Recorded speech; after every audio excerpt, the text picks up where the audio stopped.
साहिबगंज के भोगनाडी में हूल दिवस के अवसर पर हुई घटना को लेकर झारखंड मुक्ति मोर्चा अब आक्रामक मूड में आ गई है। बुधवार को गिरिडीह के जेएमएम जिलाध्यक्ष संजय सिंह ने प्रेस वार्ता कर भारतीय जनता पार्टी पर तीखा हमला बोला और उसे एक सोची समझी साजिश करार दिया। उन्होंने कहा कि भाजपा ने देश को लूटने का काम किया है और हूल दिवस जैसे ऐतिहासिक दिन पर माहौल बिगाड़ने की कोशिश की गई।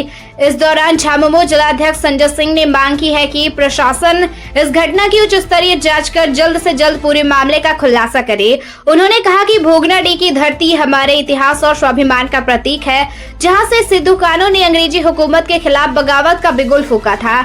ऐसे पावन स्थल पर इस तरह की घटना अत्यंत निंदनीय है। उन्होंने आगे बताया कि मुख्यमंत्री हेमंत सोरेन हूल दिवस के कार्यक्रम में इसलिए शामिल नहीं हो सके क्योंकि उनके गुरुजी की तबीयत गंभीर थी और वे दिल्ली में मौजूद थे। भाजपा द्वारा इस मुद्दे को राजनीतिक रंग देना बेहद दुर्भाग्यपूर्ण है। जेएमएम ने इस घटना के विरोध में आज गुरुवार झामुमो जिला कार्यालय से प्रेस वार्ता करने के बाद शहर में जोरदार प्रदर्शन किया। सैकड़ों कार्यकर्ता संजय सिंह के नेतृत्व में पैदल मार्च करते हुए टावर चौक पहुंचे, जहां भाजपा का पुतला फूंका गया।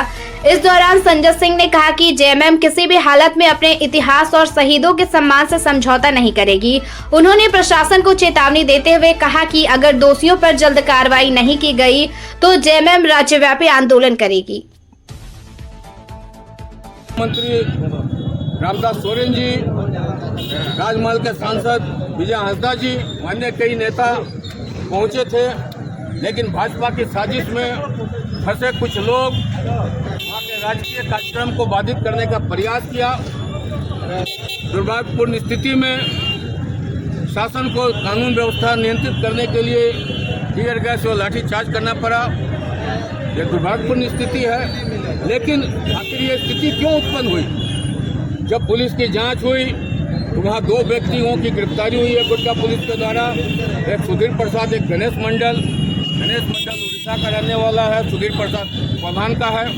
उनका संबंध राज्य के एक पूर्व मुख्यमंत्री के साथ है। आखिर उनके पास अवैध हथियार के साथ वे संथाल में पिछले कई दिनों से क्या कर रहे थे और इस कार्यक्रम में उनकी क्या मंशा थी?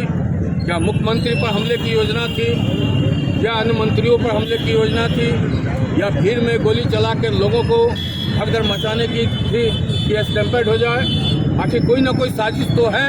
निश्चित रूप से झारखंड मुक्ति मोर्चा जिला समिति की मांग करती है राज्य सरकार से इसकी तसदीय जांच हो और जो भी दोषी व्यक्ति हों, चाहे जिसके भी इशारे पर किया गया, वैसे व्यक्तियों को भी जांच के दायरे में लाया जाना चाहिए।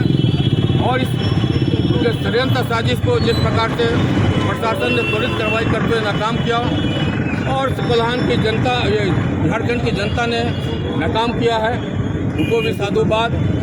भारतीय जनता पार्टी की साजिशें लगातार पिछले कई वर्षों से चल रही हैं। जिन राज्यों में उनके गैर भाजपा की सरकारें हैं उनको प्रताड़ित, उनके साथ असहयोग का रवैया उनका किसी से छिपा नहीं है।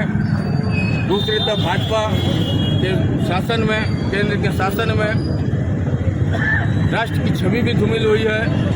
जिस पाकिस्तान को ऑपरेशन सिंदूर के बाद बड़े ढोल नगारे के साथ देश के प्रधानमंत्री कई सांसदों की टीमें बना के कई देशों का दौरा कराए कि पाकिस्तान का पोल खोलेंगे, पाकिस्तान को आतंकवादी देश की श्रेणी में चिन्हित कराएंगे, लेकिन दुर्भाग्य से इनके सारे प्रयास विफल हुए। इनकी विदेश नीति फेल कर गई। कल पाकिस्तान को यूएन सुरक्षा परिषद का अध्यक्ष चुन लिया गया। ये भारत के लिए शर्मनाक स्थिति है और भारतीय जनता पार्टी नेतृत्व की सरकार में राष्ट्र की गरिमा भी नहीं बच रही है। इनकी विदेश नीति फेल है, इनकी आंतरिक सुरक्षा की नीति फेल है। लोगों को लड़ाने में सिर्फ सत्ता हासिल करने के अलावा इनके पास कोई काम नहीं है।